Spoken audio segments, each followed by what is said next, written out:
अस्सलामु अलैकुम वरहमतुल्लाहि वबरकातुहू। इन्नल हम्दलिल्लाह वस्सलातु वस्सलामु अला रसूलिल्लाह व आलिहि व सहबिहि व मन वालाह। क़ाल अल्लाहु तआला फ़ी क़ौलि इब्राहीम अलैहिस्सलाम मा हाज़िहि तमासीलु अल्लती अंतुम लहा आकिफ़ून। भाइयों बहनों, सबसे पहले एक प्रश्न मैं आपके जहन में, आपके मन में डालता हूँ, और वो प्रश्न है कि क्या देवी देवता अपनी तरफ से किसी भी संकट के मौका पर, किसी भी मुसीबत के मौका पर, किसी भी परेशानी के मौका पर वो दफ़ा कर सकते हैं? क्या वो अपने आप से किसी भी परेशानी को हटा सकते हैं? क्या उन पर आई हुई कोई भी मुसीबत, कोई भी आफत वो खुद अपने आप से दूर कर सकते हैं? ये सवाल है। इस सवाल को अपने मन में आप जगह दीजिए, और उसके बाद कुरान से दो मकाम पे मैं इन देवी देवता और स्टैचू जिनकी परस्तिश लोग करते हैं, जिनकी पूजा लोग करते हैं, जिनका दासक होने का लोग प्रमाण हमेशा मुहैया करने की कोशिश करते हैं और उसे जुटाने की कोशिश करते हैं, दो मकाम से हम जिक्र करने की कोशिश करेंगे जो हमारे लिए और आपके लिए, सबके लिए इबरत है, और इसके अंदर हमारे लिए और आपके लिए सबक है। क्या है वो ज़रा देखिए। इब्राहीम अलैहिस्सलाम जिस ज़मीन पर पैदा हुए, जिस धरती पर पैदा हुए, वो इराक़ की सरजमीन थी। इराक़ की धरती पे इब्राहीम अलैहिस्सलाम जन्म लेते हैं एक महंत के घराने में। उनके बाप का नाम था आज़र। वो खुद स्टैचू बनाते थे, देवी देवता बनाते थे। उनके बनाए हुए देवी देवता सोसाइटी के अंदर, समाज के अंदर बहुत ज़्यादा बिकते थे, लोग ख़रीदते थे, और बहुत सारे मौके पर वो उनको याद भी करते थे, और उन्हीं का कीर्तन करते थे, और उन्हीं को जपते थे, और उन्हीं को भजते थे, और उन्हीं की पूजा पाठ करते थे। इब्राहीम अलैहिस्सलाम जब होश में आए और जब सूझबूझ अल्लाह ताला ने उनको दी, तो सबसे पहले इब्राहीम अलैहिस्सलाम ने अपने बाप आदर से, अपने पिता आदर से एक प्रश्न किया, और वो सवाल किया कि जिसने उनके जहन को और उनके मन को झंझोड़ दिया। इब्राहीम अलैहिस्सलाम ने अपने बाप, अपने पिता से पूछा कि यह देवी देवता जिसे आप बनाते हैं, ये आपको न नफ़ा पहुंचा सकते, न नुकसान पहुंचा सकते। आप बुलाएं तो सुन भी नहीं सकते, आप बुलाएं तो बोल नहीं सकते। इन पर आप क्यों नजराने निछावर करते हैं? क्यों आप इनके सामने सर टेकते हैं? इनके सामने आप लोग एतकाफ़ क्यों करते हैं? जम करके इनके सामने बैठते क्यों हैं? घुटना क्यों टेकते हैं? इनके सामने सजदा क्यों करते हैं? और इन पर तमाम चढ़ावा क्यों चढ़ाते हैं? बाप ने जब बेटे, अपने लखते जिगर और अपने इस गणपुत्र के ज़ुबान से इस तरह की बात जब सुनी, तो बाप हैरान रह गया और अपने बेटे को अपने घर से निकाल दिया। पूरी कौम को, पूरे समाज को और इराक़ के पूरे समुदाय को इब्राहीम अलैहिस्सलाम ने चैलेंज कर दिया, और उनको दावत दी कि परस्तिश के लायक, पूजा के लायक अगर है कोई ऐसा है जिसके हम दास हैं, तो वो अल्लाह है, और उसी के हम दासक हैं, उसी की हम बंदगी को समझें और उसी की हम पूजा पाठ करें। इब्राहीम अलैहिस्सलाम ने लोगों को इसकी दावत दी, पर लोग नहीं माने।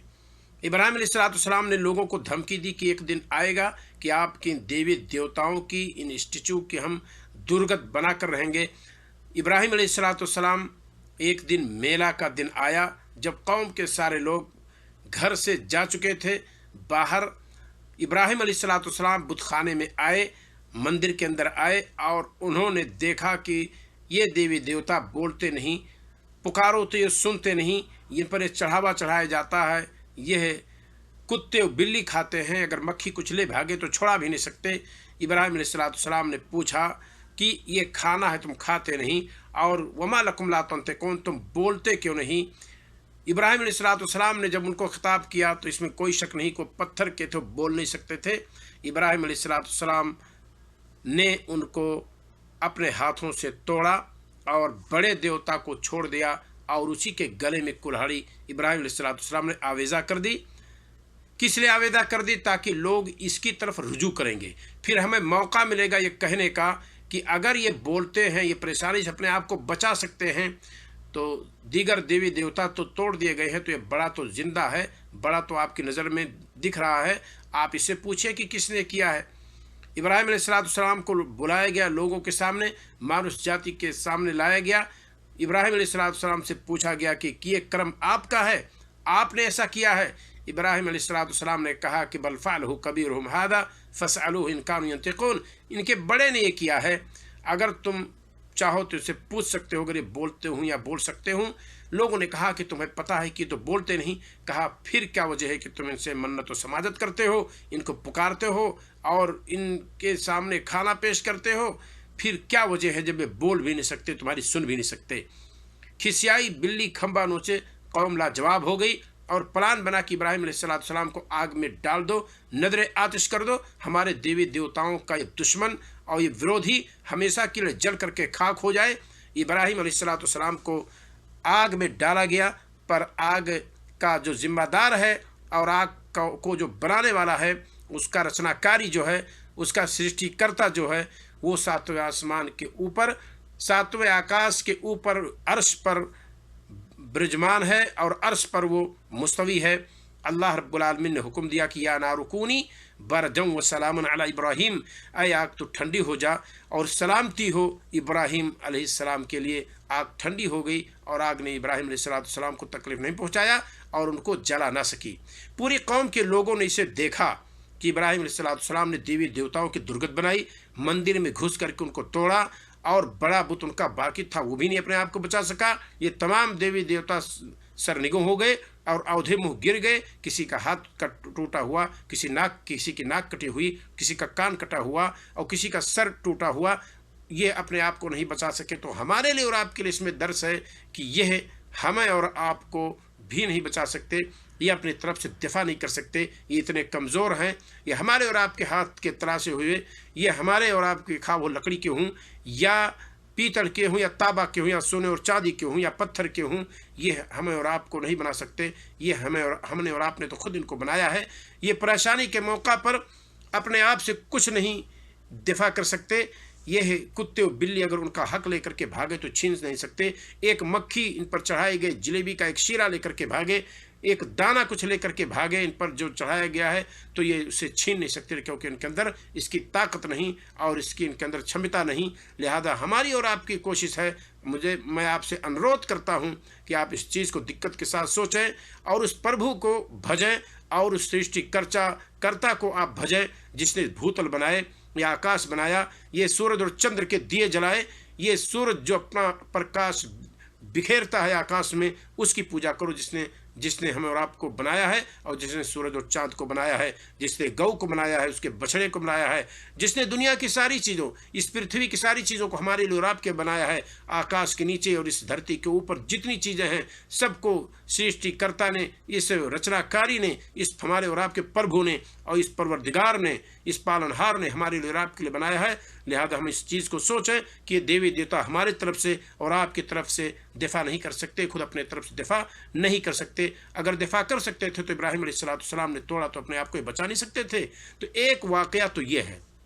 दूसरा वाकया, हमारे नबी सल्लल्लाहु अलैहि वसल्लम जब मक्का में पैदा हुए और आपने होश संभाली, तो आपने पहली दावत दी लोगों को कि 360 स्टैचू की जो आप पूजा करते हैं, ये देवी देवताओं को जो आप भजते हैं और जो आप इनको जपते हैं और इनका जो आप कीर्तन सुबह शाम करते हैं, यह आपको ना खाना दे सकते ना पानी दे सकते।